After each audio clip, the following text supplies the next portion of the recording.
بسم اللہ الرحمن الرحیم۔ السلام علیکم۔ اللہ کے کرم سے آپ سب ٹھیک ہوں گے۔ آپ سب سے درخواست ہے کہ میرے چینل کو سبسکرائب کریں اور ساتھ میں لگے بیل آئیکن کو دبا دیں تاکہ آنے والی ایسی مزید ویڈیوز آپ تک پہنچ سکیں۔ ہندوستان کا چھٹا مغل بادشاہ اورنگزیب عالمگیر تھا۔ اس نے 1659 سے 1707 تک پورے 50 سال حکومت کی۔ وہ ایک بہت نیک اور دیندار انسان تھا۔ کہنے کو تو ایک بڑے ملک کا بادشاہ تھا، لیکن اس کی زندگی اتنی سادہ تھی کہ وہ لوگ اس کو دیکھ کر حیران ہوتے تھے۔ وہ اپنی ذات پر سرکاری خزانے کا ایک پیسہ بھی خرچ نہ کرتا تھا اور اپنی روزی قرآن مجید لکھ کر یا کپڑے کی ٹوپیاں سی کر کماتا تھا۔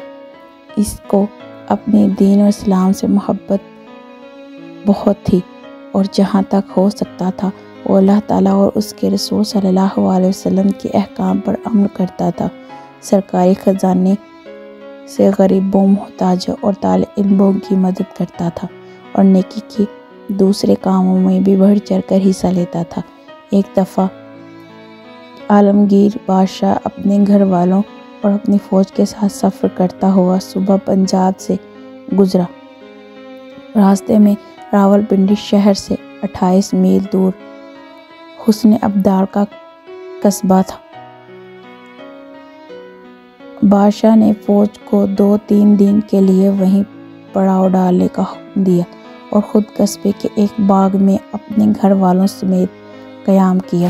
اس باغ کے دیوار کے نیچے ایک غریب بیوہ بڑھیا کا مکان اور اس کے پن چکی تھی، اور یہ پن چکی باغ کے پانی سے چلتی تھی۔ اس علاقے کے باشندے ایسے پن چکیوں کو جندر کہتے ہیں۔ لوگ گندم لے کر اس پن چکی سے آٹا پسواتے تھے اور غریب بڑھیا آٹا پیسنے کی اجرت سے اپنا گزارا کرتی تھی، کیونکہ اس کے گھر میں اور کوئی کمانے والا آدمی نہ تھا۔ سرکاری ملازموں نے بادشاہ کے آرام کی خاطر پن چک کی طرف آنے والے باغ کا پانی روک لیا، جس سے پن چکی بند ہو گئی۔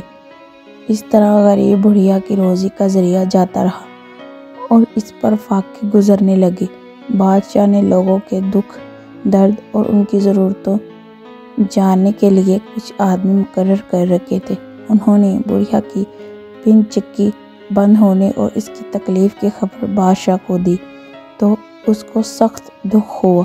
اس نے اسی وقت باغ کا پانی کھلوا کر پن چکی کو چالو کرا دیا۔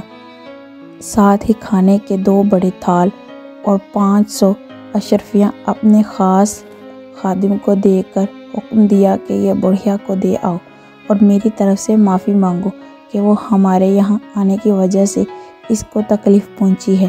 خادم نے یہ چیزیں فوراً بڑھیا کو پہنچا دی۔